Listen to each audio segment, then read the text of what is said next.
ప్రియులారా, బాగున్నారా? దేవుని వాక్యాన్ని క్రమంగా చదువుచున్నారా? ప్రార్థించుచున్నారా? నేటి ధ్యాన వాక్యము రోమియోలకు రాసినటువంటి పత్రిక 16వ అధ్యాయము 20వ వచనం. సమాధానకర్తయగు దేవుడు సాతానుని మీ కాళ్ళ క్రింద శీఘ్రముగా చితక తొక్కించును. సమాధానకర్తయగు దేవుడు సాతానుని మీ కాళ్ళ క్రింద చితక తొక్కించును అని భక్తుడైన పౌలు రోమా సంఘానికి రాస్తూ ఉన్నాడు. ఈ లోకంలో మనము అనుభవించే అనేకమైన శ్రమలు, బాధలు, వేదనలకు కారణము మన శత్రువు అయినటువంటి సాతానుడే. సాతానుడు అనేక సార్లు మనలను శోధించడానికి వచ్చి మనకు అనేకమైన బాధలను కలిగించి దేవునికి మనము వ్యతిరేకులైన మనుషులుగా మారాలని ప్రయత్నము చేస్తూ ఉంటాడు. కొన్నిసార్లు మనుషులమైన మనము కూడా సాతానుడు శక్తివంతమైన వాడు అని మనం అనుకుంటాం.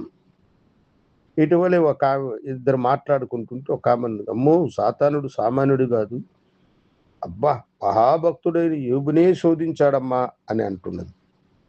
వారొక సత్యమును గ్రహించలేదు.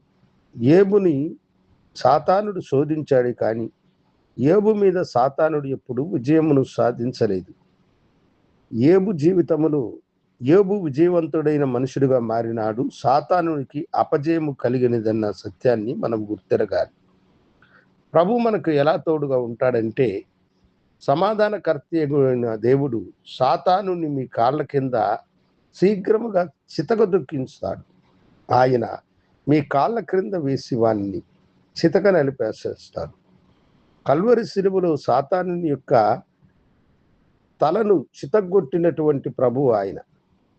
కల్వరి శిలువలో ప్రభు మరణించడం ద్వారా సాతానుని యొక్క శక్తినంతటిని హరించి వానిని చితక తొక్కి వాని తలలో ఉన్నటువంటి విషమును కక్కించినటువంటి గొప్ప దేవుడు గనుక ఆయన మీ కాళ్ళ క్రింద వారిని చితక తొక్కించును.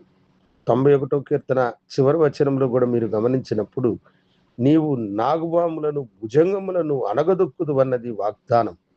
మన కాళ్ళ కింద సాతానుడు అనేటువంటి ఆ ఘటా సర్పమును చితక తొక్కించగలిగిన దేవుడు ఆయన. సాతానుడు మీ జీవితంలో ఎన్ని పోరాటాలు చేయుచున్నా ప్రభు సన్నిధిలో మీరు గట్టిగా వానితో మాట్లాడండి. సతానా, యేసుని నామమున కల్వరి శిలువలో నా ప్రభువు నిన్ను చితక తొక్కాడు, ఇదిగో నేను కూడా నా కాళ్ళ క్రింద నిన్ను చితక తొక్కుచున్నానని చెప్పండి. దేవుని వాగ్దానమును వాని మీద ఉపయోగించండి. వాడు గర్జించు సింహం వలె ఎవరిని మింగుదురా అని మీ వద్దకు వచ్చినా వాడు పారిపోవునట్లుగా దేవుడు కృప చూపించునుగాక.